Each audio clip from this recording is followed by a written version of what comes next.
കൂട്ടുകാരെ ശ്രുതി വ്ലോഗ്സിലേക്ക് സ്വാഗതം. ഓക്കെ, അപ്പൊ ഈ ചാനൽ അല്ലാതെ മഴവിൽ മനോരമ എന്ന് പറയുന്ന ഒരു ചാനൽ അല്ലാതെ വേറെ ചാനൽ അടിച്ചിട്ടായിട്ടോ. ഞാൻ പറയാം, രണ്ടാമത്തെ ചാനൽ എന്ന് പറഞ്ഞാൽ എനിക്കൊരു അവസരം തന്നതും എനിക്കൊരു അങ്ങനെ ഒരു ഓഡീഷൻ ഉണ്ടെന്ന് ഞാൻ ചാനൽ എന്തോന്നൊക്കെ അറിയുന്നത് ചേച്ചി വഴിയാണ്. എന്നെ കൊണ്ടുപോയത് എന്നെ സപ്പോർട്ട് ചെയ്തൊക്കെ ചേച്ചിയാണ്. ഞങ്ങളുടെ ഇന്നോ വിറ്റിക്കോട്ടെ എന്ന് വിചാരിച്ച് സബ്സ്ക്രൈബ് ആയിക്കോട്ടെ എന്ന് പറഞ്ഞാൽ ചുമ്മാ പറഞ്ഞത് പറഞ്ഞു ചേച്ചി.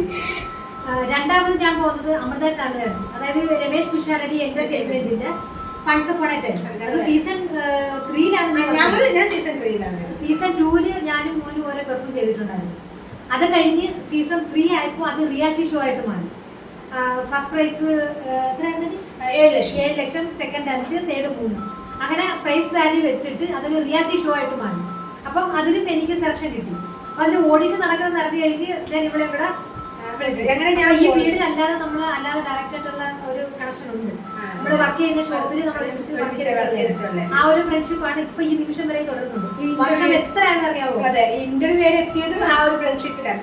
അപ്പൊ അങ്ങനെ ഈ ചാനലിലോട്ട് വരും. ആ ചാനലില് ഏകദേശം ഒരു 12 എപ്പിസോഡോളം ഞാൻ ചെയ്തു. ഞാൻ 6 എപ്പിസോഡ് ഞാൻ ഔട്ടായി പോയി. അത് പറയാം, 5 പെണ്ണുങ്ങളുണ്ടായിരുന്നു, 5 ലേഡീസ് ആയിരുന്നു. 5 ലേഡീസിൽ 32 കണ്ടസ്റ്റൻസ് ഉണ്ടായിരുന്നു. അതിൽ 5 ലേഡീസ്, ഞങ്ങൾ 5 പേരായിരുന്നു. ഞാൻ, ചേച്ചി, തൃശ്ശൂരുള്ള ഒരു സോഫി എന്ന് പറയുന്ന ഒരു ആന്റി, കോഴിക്കോടുള്ള ഒരു ശ്രീജ എന്നൊരു ചേച്ചി, പിന്നെ ഗ്രീഷ്മ ചേച്ചി, തൃശ്ശൂരുകാരി ഗ്രീഷ്മ ചേച്ചി. ഞങ്ങൾ 5 പെൺപിള്ളേരായിരുന്നു കണ്ടസ്റ്റന്റ്. ബാക്കിയെല്ലാം ആൺപിള്ളേരായിരുന്നു. അതില് സെമി ഫൈനലിന് തൊട്ട് മുന്നത്തെ എലിമിനേഷൻ റൗണ്ടിൽ എന്നെ ഔട്ടാക്കി.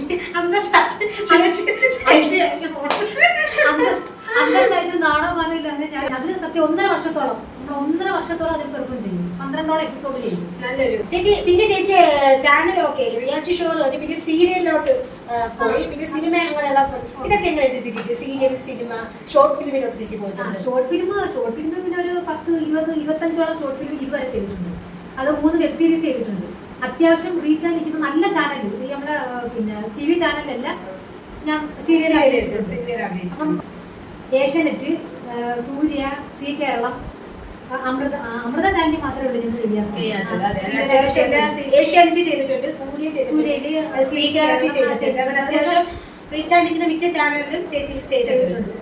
അതെന്ന് പറഞ്ഞാൽ നല്ല അതൊക്കെ ക്യാരക്ടർ വേഷമാണ് കേട്ടോ. 1, 2 സീനല്ല, ക്യാരക്ടർ വേഷം ചെയ്തിട്ടുണ്ട്. ഡോക്ടറായിട്ട് കൂടുതലും സുന്ദരി സീരിയലില്, കന്യാദാനം സീരിയലൊക്കെ ഡോക്ടറൊക്കെ ആയിട്ടായിരുന്നു ചെയ്തത്. അതിനുശേഷം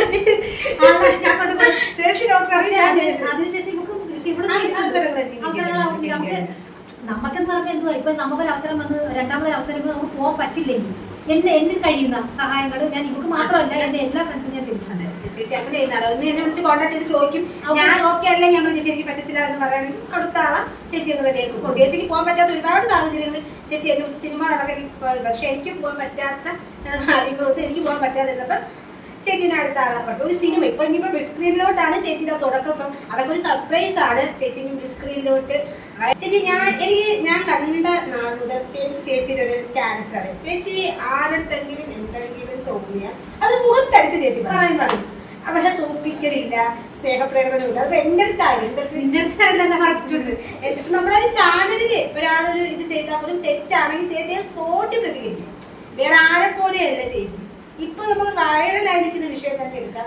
രേണു ചേച്ചിയെ കുറിച്ച് ചേച്ചിക്ക് എങ്ങനെ, രേണു ചേച്ചിയെ കുറിച്ച് ചേച്ചിക്ക് എങ്ങനെയാണ് അറിയാവുന്നത് പേഴ്സണലി? നമ്മള് സുധിയേട്ടന്റെ ഭാര്യ എന്ന രീതിയിൽ നമുക്ക് എല്ലാവർക്കും അറിയാവുന്നത്.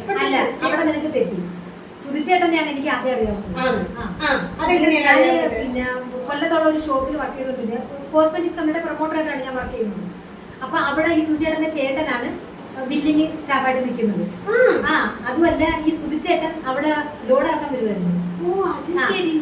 അങ്ങനെ പണ്ട് പിന്നെ വണ്ടിയുടെ കൂടെ വരുമായിരുന്നു. അങ്ങനെ കണ്ട് എനിക്ക് അങ്ങനെയുള്ളൊരു പരിചയമുണ്ട് സുധിച്ചേട്ടന്. രേണുവിനെ ഞാൻ പിന്നെയാണ് പരിചയപ്പെടുന്നത്. രേണുവിനെ പരിചയപ്പെടുന്നത് നമ്മളിപ്പം ലേറ്റസ്റ്റ് ആയിട്ട് ചെയ്ത സിനിമയുണ്ട്, മഹിങ്ക പിച്ചേരി,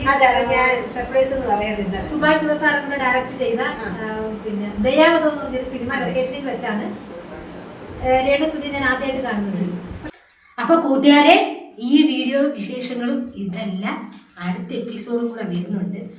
എനിക്ക് ഒരുപാട് കാര്യങ്ങൾ ചേച്ചിയുടെ അടുത്ത് ചോദിക്കാനുണ്ട്, ചേച്ചിക്ക് ഒരുപാട് കാര്യങ്ങൾ എൻ്റെ അടുത്ത് പറയാനും ഉണ്ട്. അപ്പൊ നമുക്കത് അടുത്ത എപ്പിസോഡിൽ കാണാം. മറക്കാത്തൊരു കാര്യമുണ്ട്, സബ്സ്ക്രൈബ് ചെയ്യണം, ഷെയർ ചെയ്യണം, ലൈക്ക് ചെയ്യണം. പിന്നെ ചേച്ചീനെ അറിയാവുന്നവരും എന്നെ അറിയാവുന്നവരും കമന്റ് ഇട്ടു. ചേച്ചീനെ എത്ര പേർക്ക് അറിയാവുന്ന ഞാൻ നോക്കട്ടെ. അപ്പം മറക്കരുത്, അടുത്ത എപ്പിസോഡിൽ കാണാം. ബൈ.